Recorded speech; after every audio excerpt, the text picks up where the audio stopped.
In North America, elk refers to the species Cervus elaphus canadensis. But if you were to talk about elk in Eurasia, you might get some funny looks.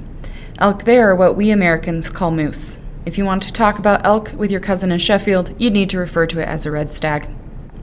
Elk and red stag are technically different subspecies, the stag being designated as Cervus elaphus elaphus. These two subspecies can successfully mate and produce viable offspring.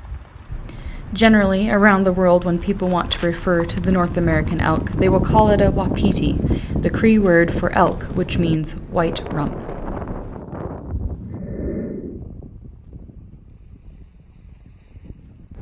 Elk are part of the kingdom Animalia, phylum Chordata, class Mammalia, order Ardodactylia, which includes cloven-hoofed animals, familia Caravidae, the deer family, genus Cervus, and species Cervus elaphus canadensis.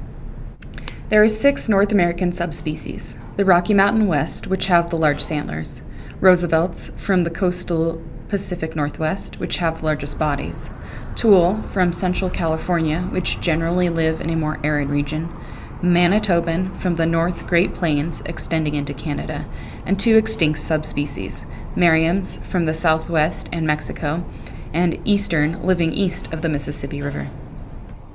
It is estimated that currently there are about 1 million elk in North America, but before European colonization, the estimated elk population was 10 million. We think of elk as a mountainous species, but as an animal dependent on vegetation for survival, mountains are not necessarily the place they would thrive. In fact, before colonization and westward expansion, elk could be found coast to coast. Baby elk are called calves. A female elk will usually have 1 calf a year, though occasionally it will have twins. The calf will stay with its mother a full year and is called a yearling in the spring. At this point, its mother is ready to give birth again. As the male yearlings begin to develop antlers, they are sometimes called spikes, due to their antlers sticking straight up with few tines. By their 3rd summer, the male elk will have become sexually mature and are called bulls. The female elk are called cows and tend to mature sexually at 3 to 4 years of age. Elk have a gestation period of about 250 days, or approximately 6 months. The rut, or elk mating season, occurs in the fall, around October. Bulls will mate with approximately 20 cows, which he'll protect as part of his harem. After rutting has completed, the bull elk will form a herd called a bachelor group that they will remain a part of until the following summer.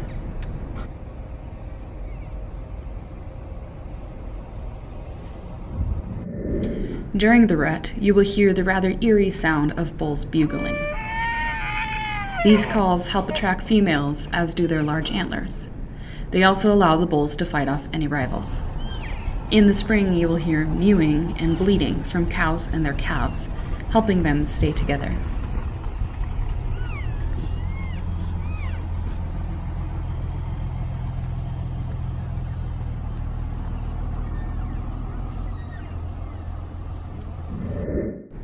Elk live in the same ecosystems as deer.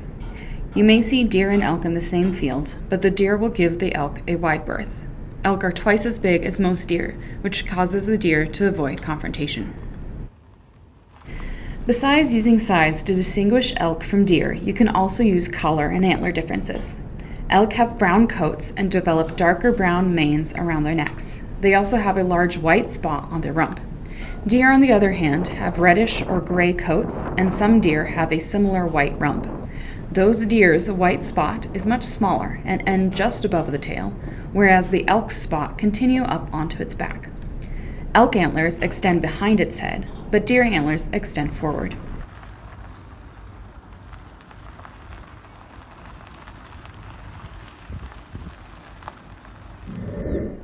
Would it surprise you to know that the elk in Rocky Mountain National Park are not from here? As settlers started to live in the Estes Valley, they began to hunt the elk and send the meat to Denver. By 1890, no elk could be found in the park. The United States Forest Service decided to transplant 49 elk from Yellowstone to rebuild the population from 1913 to 1914. At the same time, settlers began exterminating the predators in the area, both to protect themselves and the wildlife. Grizzly bears, wolves, and mountain lions all prey on elk and were targeted for elimination.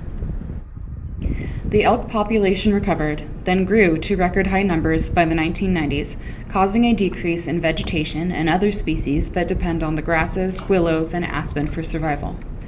Studies conducted from 1994 to 2006 showed that the elk were not migrating as far into the mountains as expected, which was hindering vegetation growth in their winter range on the plains.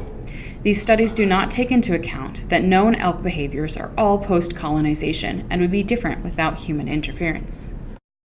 Normally, as an elk population grows, so would their range of predators, but because of the human encroachment on elk territories, they have been unable to expand their range. The elimination of most predators has allowed this population to grow unchecked and caused them to overgraze.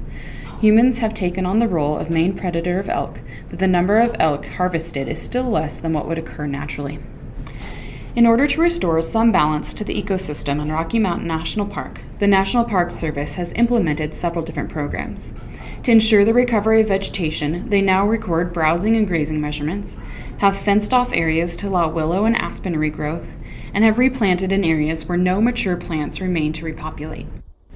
To control elk overgrazing, they have tested a fertility control agent for future use. Haze the elk with sound and visual stimuli, which redistribute elk populations, and have culled the herd.